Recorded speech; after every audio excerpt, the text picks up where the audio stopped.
जय श्री राधे कृष्णा। दोस्तों, कैसे हैं आप लोग।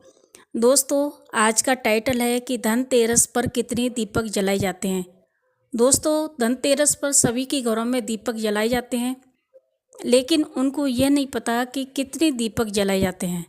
आइए इसके बारे में हम बात करते हैं कि धनतेरस वाले दिन कितने दीपक जलाए जाते हैं। दोस्तों, धनतेरस के दिन घरों में 13 दीपक जलाए जाते हैं, क्योंकि यह संख्या शुभ होती है। यह संख्या शुभ फल देने वाली होती है। ये दीपक होते हैं जैसे यम दीपक के नाम से भी होता है, धन के देवता कुबेर के नाम से जलाया जाता है, माता लक्ष्मी के नाम से दीपक जलाया जाता है, भगवान गणेश, भगवान धन्वंतरी, माता तुलसी और घर के विभिन्न कोनों में जलाए जाते हैं। इसीलिए इनके नाम से ये दीपक जलाए जाते हैं। और बाकी पूरे घर में जितने भी कोने हैं सभी कोनों में दीपक जलाए जाते हैं। धनतेरस के दिन किन किन स्थानों पर दीपक जलाना शुभ माना जाता है। दोस्तों, पहला दीपक होता है यम दीपक। सबसे पहले घर के दक्षिण दिशा में मुख्य द्वार के पास यम देव के नाम से दीपक जलाया जाता है। तो आप लोग भी दक्षिण दिशा में मुख्य द्वार के पास यम देव के नाम से दीपक अवश्य जलाएं। दूसरा जो दीपक होता है वह हम कूड़ेदान के पास दक्षिण दिशा में भी एक दीपक जलाकर रख देते हैं। तीसरा दीपक होता है घर के मुख्य द्वार पर दोनों कोनों पर दीपक जलाएं। तो ये कोनों के हिसाब से दीपक जलाए जाते हैं। दोस्तों, चौथा दीपक होता है माता तुलसी का।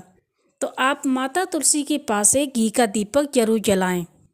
दोस्तों, ये सारे दीपक जो मैंने अभी बताए थे ये भी घी के दीपक ही तैयार करने हैं। पांचवा दीपक होता है घर की छत पर रखें।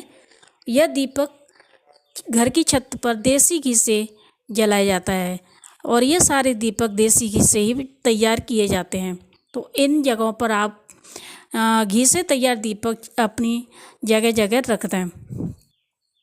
छठा दीपक होता है घर के मंदिर में, जहाँ माता लक्ष्मी, गणेश जी और कुबेर देवता की पूजा के बाद दीपक जलाए जाते हैं।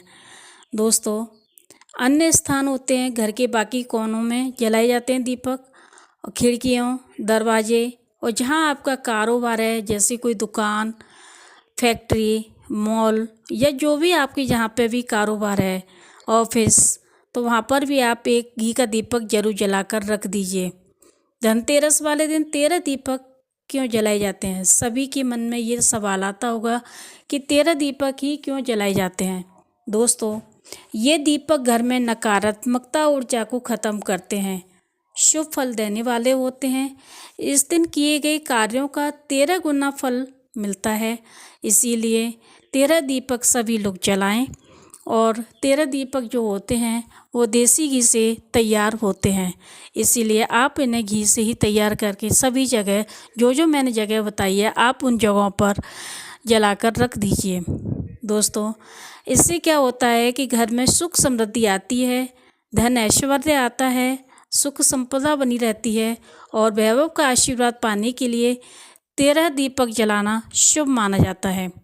दोस्तों, ये धनतेरस वाले दिन ही 13 दीपक जलाने का योग होता है। आइए अब बात करते हैं हम कि धनतेरस पर कितनी झाड़ू खरीदें। दोस्तों, धनतेरस पर लोग झाड़ू तो खरीद कर लाते हैं, लेकिन उनको ये नहीं पता कि कितनी झाड़ू खरीदनी चाहिए। धनतेरस पर झाड़ू हमेशा विषम संख्या में खरीदनी चाहिए, जैसे 3, 5 या 7 झाड़ू। कई लोग क्या करते हैं कि 1 या 2 झाड़ू खरीदते हैं, वो शुभ नहीं मानी जाती है। इसीलिए आप विषम संख्या में झाड़ू खरीदें, जैसे 3, 5 या 7 झाड़ू खरीद कर अपने घर पर लेकर आएं। इस दिन पुरानी झाड़ू को भी बाहर न फेंकें, बल्कि उसकी भी पूजा करें। प्लास्टिक की झाड़ू ना खरीदें, क्योंकि हाथ से बनी हुई झाड़ू या फूल झाड़ू, नारियल की झाड़ू ये खरीदी जाती हैं। झाड़ू खरीदते समय यह सुनिश्चित करें कि झाड़ू टूटी फूटी ना हो, उसमें से सीख वगैरह ना निकली हो। पुरानी झाड़ू का भी आप सम्मान करें, उसे खोलकर या बंद कर कर ना फेंकें। कई लोग होते हैं झाड़ू को जो लोहे का वो डंडा लगा रहता है उसको निकाल देते हैं अलग और झाड़ू को खोलकर फेंक देते हैं। ऐसा आप मत करिए दोस्तों। माना जाता है कि झाड़ू खरीदने से घर में सकारात्मकता ऊर्जा आती है। नई झाड़ू लाने के बाद उसकी पूजा करें, उस पर रोली, हल्दी और चावल का टीका जरूर लगाएं। जब आप घर पर नई झाड़ू लेकर आते हैं तो सबसे पहले सफ़ेद धागा बांधें। माता लक्ष्मी की कृपा पाने के लिए नई झाड़ू पर सफ़ेद धागा बांधें। झाड़ू को ढककर रखें। पूजा करते समय उसे खुला नहीं रखें। अगर आप झाड़ू को खुला रखते हैं तो घर में कलह होती है, इसीलिए जब नई झाड़ू लेकर आएँ तो उसे पैक लेकर आएँ। पैक झाड़ू जो होती है बहुत ही अच्छी होती है और उसके ऊपर ही आप रोली, चंदन, अक्षत से पूजा करें, उस पर फूल भी रखें। इस तरह से आप झाड़ू की पूजा कर सकते हैं। और हाँ, झाड़ू पर सफ़ेद धागा जरूर बांध के रखें। ये लक्ष्मी का प्रतीक होता है, इसीलिए झाड़ू लाते समय इन सब बातों का ध्यान रखिए। अब आगे बढ़ते हैं। चौमुखी दीपक कब जलाएं? जैसे आप कहते हैं कि चौमुखी दीपक कब जलाया जाता है। दोस्तों, चौमुखी दीपक दीपावली, धनतेरस और दशहरे जैसे त्योहारों पर जलाया जाता है। दोस्तों, खासकर दक्षिण दिशा में नकारात्मकता ऊर्जा खत्म करने और सुख समृद्धि के लिए जलाया जाता है।